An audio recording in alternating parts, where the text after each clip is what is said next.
Do you have any updates on the protocol upgrade you mentioned earlier and when the community might expect to learn more?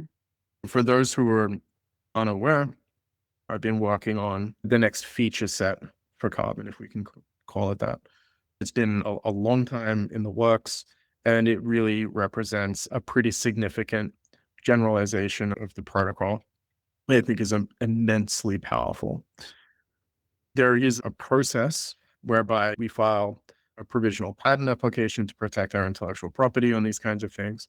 That process has been a little bit more protracted than I expected simply because of the scale and scope of what it is I've done this last year.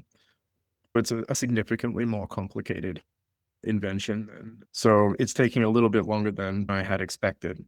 However, we are now basically right at the end of that process. I had to educate the contributors, I had to educate our attorneys, and that's required a lot of attention and care. But happy to report that it's now right at the end of that process. I have a very thorough document written up that details exactly what these features will be and how they operate, including the full mathematical elaboration of the theory that underpins it.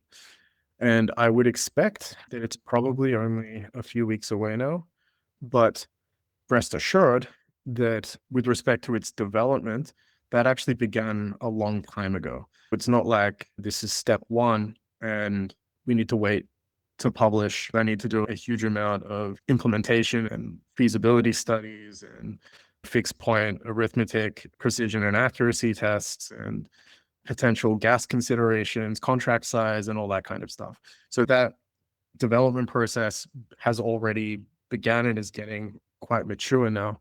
So the period of time between actually publishing this thing and getting a chance to speak about it with community members and those features actually being available to use is going to be much shorter, I think, than anyone realizes.